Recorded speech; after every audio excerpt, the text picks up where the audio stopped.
going on, people? Welcome to the video. My name is Fabian Mazur, and today I'll be recreating Drake's push-ups in Soundtrap. Let's get it.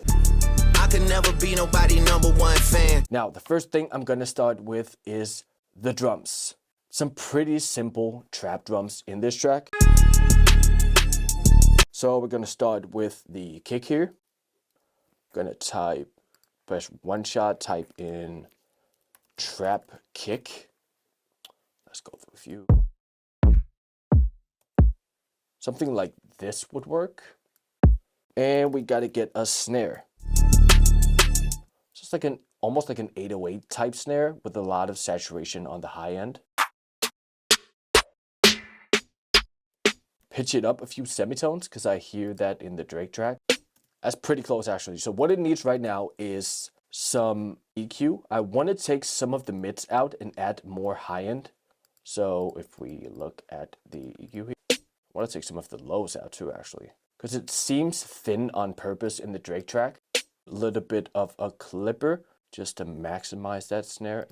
That's close. Now in the Drake track, you have the pattern that goes boom, boom, ka, ka. But the second snare I think is a little bit lower in volume. So I'm actually going to duplicate the track here. Alright, so we got the pattern of the kick and snare down. Now for the hi-hat, it's a pretty straight hi-hat in the original. So I'm just gonna go to, sometimes actually Smart Drummer can work for this. It's also a feature that I love to find inspiration from, because you can just choose a pattern, choose a kit here, and just find some cool rhythms. I actually like that hi-hat sound. Machines Vanilla.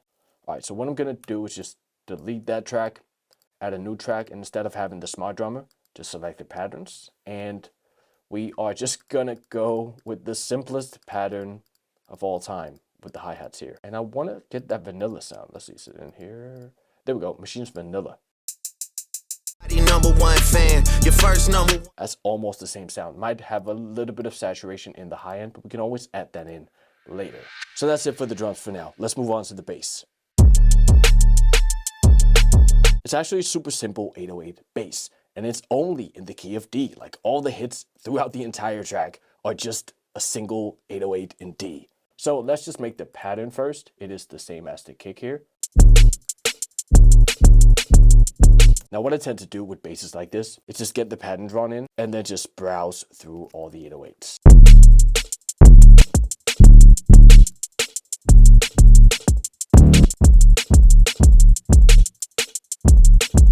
There we go, just gotta get a longer release. Now a trick that I just did here was to add attack to the 808. This is a bit of an unconventional trick, but when you add attack to the 808, essentially it will come in 49 milliseconds in this instance later, making room for the initial kick transients. And what I'm gonna do is I'm gonna take all the kicks here and just make them a little bit shorter. I'm gonna zoom in here, click edit, and then fade out. And we make the kick a little bit shorter so that the kick and 808 will blend together better.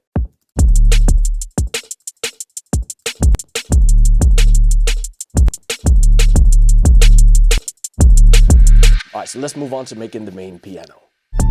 I could never be nobody #1 fan. Now usually when recreating, I would just Google the track name and then either a piano tutorial or the MIDI, because sometimes you can't actually get the MIDI files. But in this instance, it's a super simple chord progression. So let's just go to keys, pick a piano. We have a grand. It might be a little bit too grand.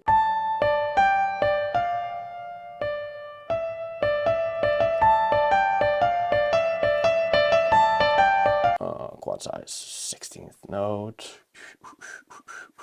Now I do hear a little bit of like a flutteriness in pitch on the piano that could either come from that it's an old piano that they recorded, or a way that you could actually emulate this is by going into movement and picking something in the realm of a chorus or a tape wobble or rotary. Vibrato could also do it. I think I'm gonna go tape wobble for this.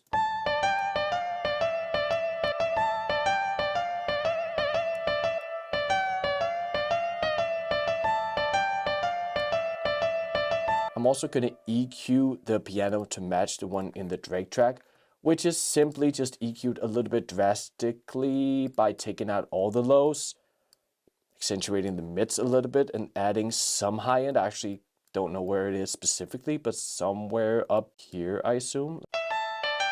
Your first number one, I had to put it in your hand. Yeah, so that's it for the piano. Let's make some strings. All right, so in the intro, there is this string that I want to recreate. It's simply a sustained note.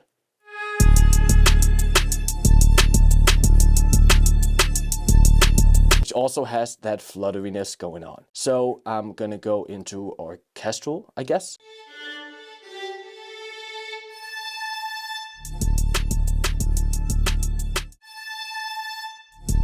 Hey. It's like one-to-one the same sound. Play.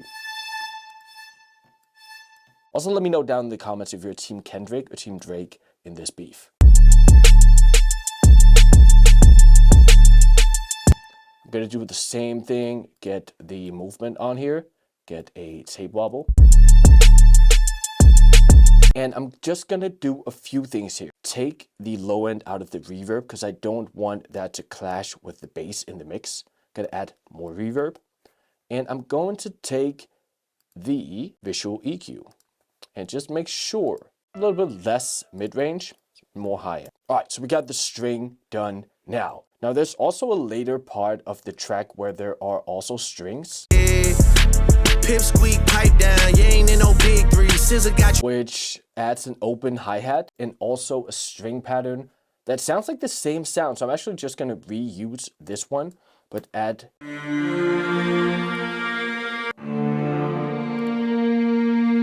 difference between Mike then and Mike now. I think that's a little bit closer. I'm just gonna take the bass out of that cello that I added. So it still gets that low feel, but not completely over the bass. Maybe take out a little bit less actually, down to like 100 something. So we now have that part. I'm also gonna add the open hat. I like to add reverb to my open hats just to make them seem further away in the mix. Reverb is really a good tool for doing that because sometimes our open hat, since it has such dense information in the high range, can like have an overpowering effect on the mix. So I use reverb to push it back in the mix to make room for vocals and other stuff that also needs to operate in the high end. Alright, so I now got the composition fully written out here. Also found the Drake acapella online and added that to the project just so you guys can hear it with the acapella and see how close we got. Now, I did end up changing the 808 last minute to an 808 sound that I think is closer to the original one. That sounds like this. But I also did include a muted version of the first 808 I made in the project in case you want to go check it out. The link to the project is down below, by the way. Now that one sounds like this. It's a lot more clipped, saturated. I really do think it fits the mix better. But yeah, there's nothing left to do than just play this through and show you guys what I made.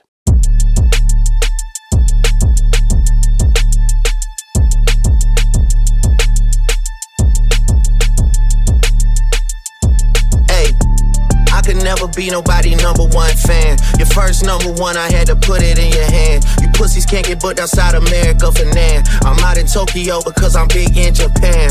I'm the hit maker y'all depend on. Backstage in my city, it was friend zone. You won't ever take no chain off of us. How the fuck you big stepping with a size 7 man zone? This the part with the bite, nigga, what's up? I know my picture on the wall when y'all cook up. Extortion, baby, whole career you been shook up. Cause Top told you drop it, give me 50 like some push-ups. Cool, your last one brick, you really not on shit. They make excuses for you cause they hate to see me lit. Pull your contract cause we gotta see the split. The way you doing splits, bitch, your pants might rip. You better do that motherfucking show inside the bitty. Maroon 5 need a verse, you better make it witty. Then we need a verse for the Swifties. Top say drop, you better drop and give them 50. Yeah, so that's it. I honestly think I got pretty close, but what do you guys think? Let me know in the comments down below. Really hope you guys enjoyed the video. And yeah, you can find the link to the project down below if you want to go check it out. Thank you guys so much for watching. Peace. And you gon' feel the aftermath of what I write down. I'm at the top of the mountain, so you tight now. Just to have this talk with your ass, I had to hike down. Big difference between Mike then and Mike now.